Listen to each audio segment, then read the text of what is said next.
welcome to week 3. So we are, as of this week, 2.5 weeks through kind of the full session. We are not counting winter break. So welcome to the halfway point for this week. Just a reminder, you got this. If you've made it this far, you're halfway through. Yep. So the training program and on the way to the performance sessions and practice sessions. So this week, the goal is for you to just continue to reconnect with your cohort, work with them, share drafts and talks of your scripts and slides. We'll ask that you sign up for preliminary rounds and that there are some reminders, and I'll go through those at the end. But we'll open up then for some conversation and some problem solving in real time where you have us at your disposal this morning. So this week, we highly recommend that you're doing revisions and practice sessions in your groups, that you have another week to kind of continue refining and working through things. So we'll talk about that, but the schedule is on the CSU Rights participant page, and you can find links then to any of the materials that we go through or talk about. So, and part of that is your packet, and it has a breakdown, kind of a more recommendations for this week in particular, where you might want to make sure that you have your revised versions and still getting feedback from all of your folks. We'll talk a little bit more about that scoring rubric and the system, and I've got some advice and some recommendations for additional guidance if you're looking for that. This is where we are. The last thing that we haven't really spent much time with, and we will more next week, is in that performance mode, thinking about how to breathe, breathing from your guts, and how to pace your speech. So currently, you're still in these couple weeks refining what it is that you're going to be talking about, shaping that talk, shaping the story that you're telling folks, shaping the visuals that will correspond with that. But as we move through, you want to make sure that you're not too rushed, right? That you're not trying to cram in too much. We'll talk a little bit more about that in a moment. But by the time we get to the next week or so, that's when we'll be focusing more on the performance and kind of breathing and practice sessions. That sample score sheets, you can screenshot it here, but you can find it in the materials, I think. And if that's not true, Kimmy, we'll just make sure that it's posted. But there's just a reminder, there's kind of 2 main categories in which judges are assessing your story and performance. One is on the comprehension and content of it. So is there a clear background, a clear positionality? And notice that positionality is really important in storytelling. It's a place where you have given them a sense of who you are as a researcher, but also then how you and your work connect to the people who are interested, to the audience, right? And why it is that they should care about your research and your scholarship and approach. Describing your research strategy and design and results. And again, remember that you are speaking to a non-expert audience. And then that you are clearly describing those conclusions and outcomes and the impact of the research and scholarship. And what's lovely about this and the practice of training for a 3-minute thesis competition is that you're aligning all of those to the very story that you're telling. So it becomes quite simple. It's not everything, and it's that goes into the conclusions and outcomes and impact of your research.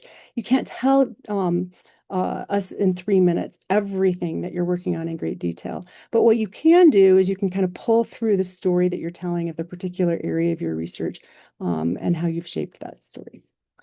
And engagement and communication, this goes to the next things that we're going to be working on in the next week is oration, how it was delivered, clearly, language appropriate, again, for a non-specialist audience, that the PowerPoint slide is well-defined and it enhances rather than either detracting or overwhelming, right, your presentation, and that you convey enthusiasm for it. And I think that balance between visual slides that don't overwhelm your talk, that complement what it is that you're saying and help us understand better, but also that you're not driven by your slide is really important. I think we've all attended incredibly detailed talks that are very important. They have their own place, but this is a different way of using slides and being able to convey interest to your audience and enthusiasm. All right, so I just went through this. So just a reminder that clear background, describing content and conclusions, and then clear oration, well-defined slides, and enthusiasm. Sussex University, or the University of Sussex, has some really simple, I like it, keep it simple, right, method for designing your 3MT slides. And they have some suggestions that I just want to highlight. Just a reminder that less is more. And so as you're giving feedback to colleagues in your groups this week, you might want to be thinking about what's not only what's working and what more might be helpful, but also what might be helpful to take away. Is there too much text? Are there too many graphics? Is there anything that's distracting? Those personal touches, right? So something that is allows for you as a listener to your colleagues and giving them feedback. And do you feel like you are connected to the colleague and their project and what they're telling you, right? So that kind of you are the audience and you can help explain that. So those personal touches, that creativity that drives interest. So meaning that you don't rely, as I mentioned earlier, on your slide to deliver the message. We're really, really used to that in research and information heavy or research reporting forward type talks. But that in this sense, it's also a creative expression of the work that you're doing. And so there can be elements that help bring forward the emotion, perhaps, of and the value of the work that you're doing that don't necessarily have to be information and graphs, but they can be visuals that are impactful. And then thinking about that story that you're telling, working that message on your slide to be able to assist with your formal delivery. If you are speaking in ways that don't feel comfortable to you, it will come across as artificial and uncomfortable to your listeners and your audience. So thinking about ways to work the message so that it is authentic to your own expression and so that you can be your own best and most amazing self and researcher and scholar and artist as you present your work to the audience. And then the last thing, again, that visual presentation, legible, clear, concise. So those are a couple of things that you might be thinking about in creating your own slide, but then also in giving feedback to your colleagues in your cohorts this week.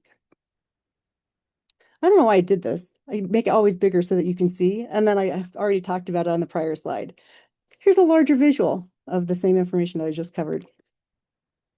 Here's an example, I think, of a legible slide that is clear, it's easy to follow.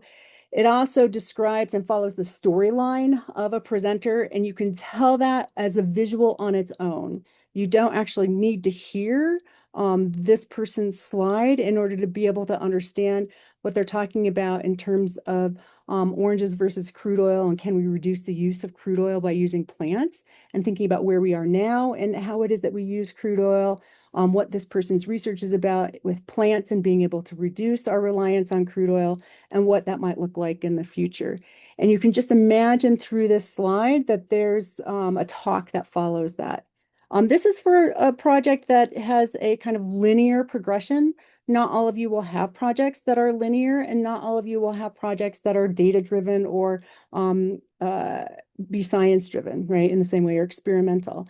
And so thinking about the type of project you're working on, you might not need to have something that takes us from the present to the future, or from the past to the present to the future. Maybe the story that you're telling is a little bit more thematic or theoretical or abstract, and you'll want to take your slide and use your slide to be able to ground those concepts for your readers, the emotions perhaps.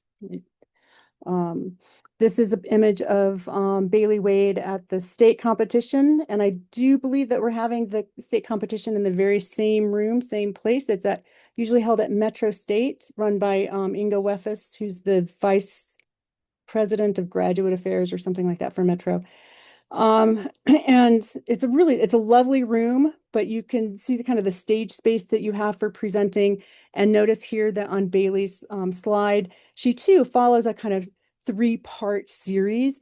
The reason I emphasize that is because storytelling follows generally kind of a 3-part quality, or has a quality to it where you get introduced to something. That's your main idea, or the kind of big picture of the background, the problem to be solved. Then there's the kind of middle part that's where you get kind of a little bit more detail and understanding. You kind of build up information and understanding among your audience to then give them the conclusion, which is that kind of final set of information and why it's important, the value, etc. It's not as clean cut as that, but you can see how slides can enhance a visual or auditory or verbal presentation. I think that this piece, I think it's 6 parts or 6 videos on YouTube. If you look up Ben Ryan's work is at University of Michigan or Minnesota, excuse me, is how he put together these slides. But I think he's from Stanford. I think they hired and brought him in to do some talks about communicating to a lay audience and turning your research into a compelling message. Not all of you, again, are doing research in the formal sense. Some of you are doing scholarly projects or artistic projects. I think you kind of read through the lines and the advice that he gives, but it's pretty solid and it's helpful. So if you're looking for additional advice this week, I highly recommend Ben Ryan's videos on YouTube. A quick little fun update from our past presentations. So when we talked in December at the introductory session, we looked at an example of a 3-minute talk, and I just shared Fran Spinelli's piece. She was a finalist in the Queensland 3-minute thesis. She was not the winner, but she was a finalist. And her research was on AI as a walking partner for language learners, so exploring international students' use of AI to support their academic English needs. And turns out, interestingly enough, I'm on the board of the council or what is it, CGC for graduate communication support. And we have a summer institute every year. And one of the folks on the board was saying she thought that we should invite someone who had done a 3MT, who had talked about language learning and AI, and that she would be a good keynote. And it turns out we all knew this talk. All of us had looked at it before, we had seen it. And so one of the board members is reaching out and asking Fran Spinelli to come and do a keynote talk at a summer institute this summer. So Cassandra, I think about you and your experience with having done a three-minute thesis and where it can take you. So just note that by participating in this, you're focusing on your skill building and your unique contributions, and you have no control ultimately about where that will take you, and you have no control over ultimately how the judges will judge and how things will transpire. But you can put your best foot forward and just know that things happen in just amazing ways, even following up and afterwards. My first reminder to you is that there's a practice session on Wednesday, and I think practice is not something that necessarily quote unquote makes perfect. I think that's stressful, but I think practice is something that we show up and we do every day in really fun and interesting and varied ways, according to all of the skills that we're trying to build. That's across, we think about it in terms of athletics and oftentimes in artistry and dance, but having a practice session where you can get some feedback from others that beyond your cohort, or you can stand there and kind of have your slide and work with that. Just know that there's a practice session and you are not required to, it's optional. It's something that if you want to attend and you're available this Wednesday, we'd love to have you. Second reminder is share at your cohort meeting, share what times you're going to be meeting so that Kimmy or I can join your group either this week or next. The goal is for us to visit all of the groups and to be able to hear how things are going and to be able to provide our own insights based on our knowledge of having done these 3MTs before. So it'd be nice for us to be able to join all groups. If you're meeting virtually, just make sure that you share a link to that meeting. If you are meeting in person, just please let us know what the time and the location is for that meeting. And we will do our best to make sure that we are one or both of us are at a session. And then another reminder, and this is our last reminder, is that you need to sign up for a preliminary round. Kimmy will reach out. I believe it's a spreadsheet, and you'll just sign up. If you could let us know what times you can attend the preliminary round, that's most helpful. So if you can do all 3 days, Tuesday, Wednesday, Thursday, let us know that you are available all 3 days. If there is only one day that you can do a preliminary round, like let's say Thursday, let us know that as well, because that helps us prioritize who gets what round, who will be in what round. So we're not doing it exactly randomly. We're not selecting you and forcing you to participate in one round or another. But we're just, yeah, we want to make sure that everyone has an opportunity to be able to participate. And I see some questions. Oh, it's just Kimmy in the chat signing up here for the preliminary round. Thank you, Kimmy. All right, folks. So I'm going to open it up for a little bit of conversation and troubleshooting for the next 10, 15 minutes. And a reminder, just enjoy your cohort meetings this week. And we look forward to hearing from you and seeing if we can attend some of your meetings. All right, so I'm going to stop sharing my screen and stop the recording and open it up for some conversation.